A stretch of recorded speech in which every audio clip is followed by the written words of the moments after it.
I found a body in the woods. But there's something wrong with it. I've never been that active. But recently, after a health scare, I've decided to get in shape. The gym is boring, so I've started running down trails in the woods. Narrow paths winding next to a babbling brook, birds chirping in the trees, the smell of dirt and fresh air, it's exhilarating. But today, that all came to an end. I was taking a jog down a new path I hadn't been down before. As I came around the bend, my toe caught on something. I flew through the air and fell into the dirt, my hands flying out in front of me a second before I hit the ground. Pain shot up my elbows and knees. Wincing, I slowly pulled myself up. And there it was. The thing that I tripped on. A piece of clothing. I stepped forward, my heart pounding in my chest. It was a denim jacket, twisted and rolled on itself, the indigo blue now a muddy brown as it was slowly reclaimed by nature. It wasn't the weirdest thing I'd found in the woods, by far. I'd seen beer bottles, crumpled paper, even an old baseball cap. I straightened, glancing around the forest. And something else caught my eye. Just several yards off the trail, there was something white, sticking out against the muted greens and browns of the forest. My breath caught in my throat. Slowly, I stepped off the trail. Ferns brushed my calves as I made my way through the underbrush. I winced at the thought of how many ticks were probably latching onto my legs, but I continued. As I got closer, and my brain still couldn't parse what the white shape was. I just knew by the color, by the shape, it didn't belong in the woods. I took another step. And froze.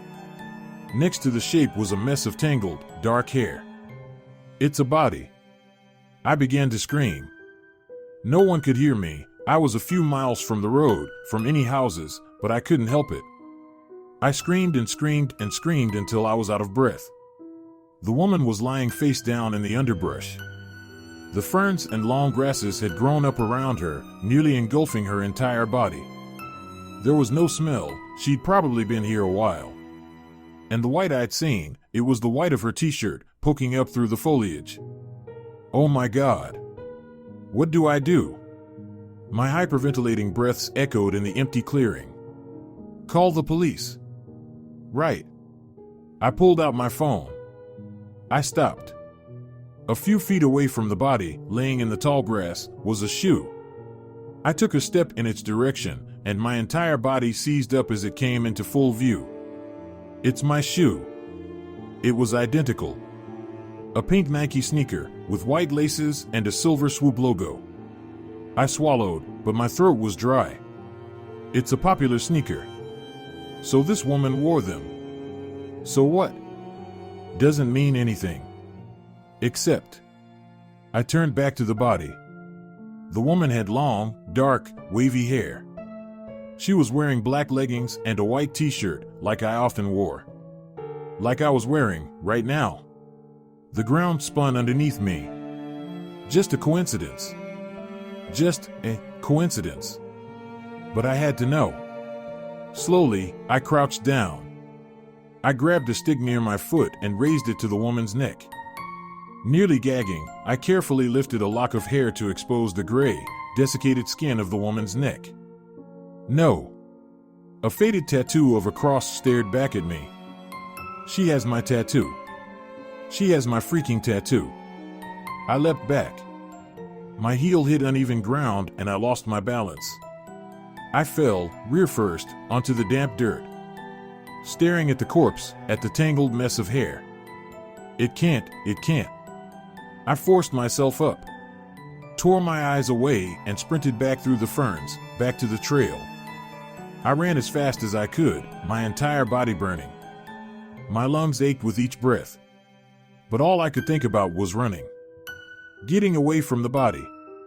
When I turned the bend, I saw a man walking down the trail. Earbuds in, getting exercise. I thought about telling him what I'd seen. But I couldn't stop the panic. Couldn't stop running, putting as much distance between me and that thing as possible. But then the strangest thing happened. In that last split second, before I passed the man, I saw him smile. I glanced back. He had stopped in the middle of the trail and was looking over his shoulder at me, smiling. What the? I pumped my legs harder, glanced back again. No. He had turned around and was starting after me. Panic flooded me. I forced myself to run harder, but I could hear his steps behind me, pounding on the dirt trail, getting louder by the second. The body in the woods flashed through my head, face down, overgrown with foliage, sunken and gray, forgotten. I glanced behind me. He was running at me, but not gaining on me as fast as I thought. I forced myself to push forward, around another bend, and then, through an opening in the trees, I saw it. The parking lot. And it wasn't empty.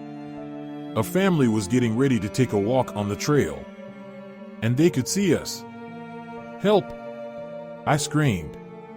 Help me!